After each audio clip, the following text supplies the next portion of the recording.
திருச்சிற்றம்பலம். கலிக்கம்ப நாயனார் குருபூஜை.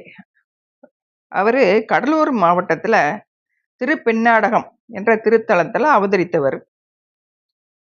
தேவகன்னியர் என்று அழைக்கப்படும் பெண், ஆ என்று குறிக்கப்படும் காமதேனு என்ற பசு, கடம் என்று அழைக்கப்பட்ட வெள்ளை யானை, இந்த மூன்றும் எம்பெருமானை வழிபட்டதால இந்த தலத்துக்கு பெண், ஆ, கடம் சேர்ந்து பெண்ணாடகம் என்று அழைக்கப்பட்டது.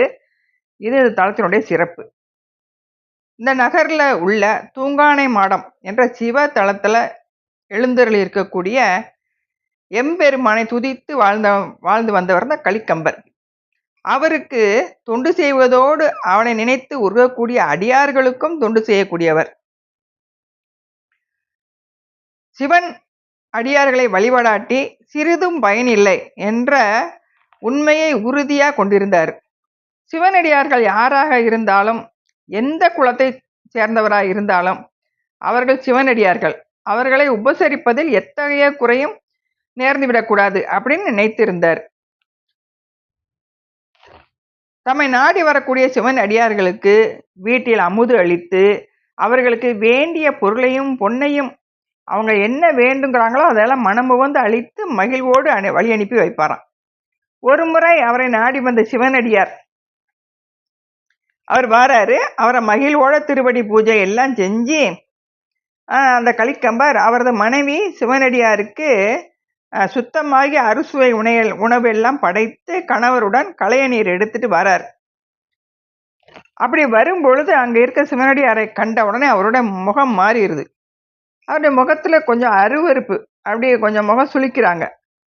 இத அந்த தண்ணீர் வார்க்க தயங்கி நின்ற மனைவிய பார்த்த உடனே அவர் முகத்துல தெரிஞ்ச அந்த கோவம் எல்லாம் அருவருப்பை பார்த்தாலும் இவருக்கு கோபம் வந்துடுது.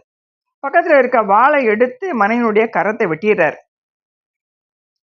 ஏன் இப்படி அவங்க இருந்தாங்கன்னா, அந்த வந்த அடியார் முன்னாடி அவங்க வீட்டுல வேலை பார்த்து இருக்கக்கூடியவர். அப்படி இருந்ததுனால இவங்க அவருக்கு தண்ணி ஊத்துறதுக்கு தயங்கி நிக்கிறாங்க. இதை பார்த்த உடனே அவருக்கு கோவப்பட்டு அடியாருங்கிற நிலையில மற்றதையெல்லாம் நினைக்க கூடாது அப்படிங்கிற அவரு அவங்களுடைய மனைவியுடைய கரத்தை வெட்டிடுறாரு. அப்ப அந்த அம்மா மயக்கமுற்று கீழே மயங்கி விழுந்துடுறாங்க. அதை பார்த்தோன்னே சிவனடியார் மனம் பதைத்து எழுந்து, தன்னால தானே இப்படி அவங்களுடைய அம்மையாருடைய கரத்தை வெட்டிட்டாங்க அப்படின்னு சொல்லி அவர் இக்கனவே என்னை அழிச்சிடுங்க அப்படின்னு சொல்லி மனமுருகி வேண்டிக்கிறார். அந்த அடியவரின் துயர் தீர்க்கவும், இது நாள் வரை அடியாருக்கு தொண்டு செய்து வந்த அந்த அன்னையாரின் திருக்கரம் வெட்டுப்பட்டதை பொறுக்க முடியாமலும் கலிக்கம்பருடைய சிறப்பை உலகறிய செய்யணும்னு நினைச்ச இறைவன் திடீர்னு அந்த இடத்துல ஒளிவெல்லாம வந்துடுறார். கலிக்கம்பருடைய அந்த அன்பை உலகுக்கு உணர்த்துறதுக்காகத்தான் இப்படி ஒரு நாடகத்தை அரங்கேற்றியதா சிவபெருமான் சொல்றாரு. உறக்கத்திலிருந்து எழுந்தது போல அந்த அம்மையார் கலிக்கம்பரின் இல்லத்தரசியார் எழுந்துருவாங்க.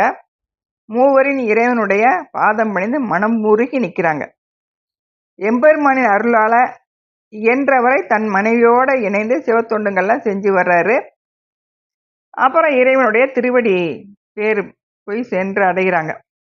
63 நாயன்மார்களை ஒருவராக இருக்கக்கூடிய சிறப்பு கலிக்கம்பருக்கு கிடைக்குது. அவருடைய குருபூஜை தினம் தை மாதம் ரேவதி நட்சத்திரத்துல எல்லா சிவன் கோயில்லையும் கொண்டாடப்படுது.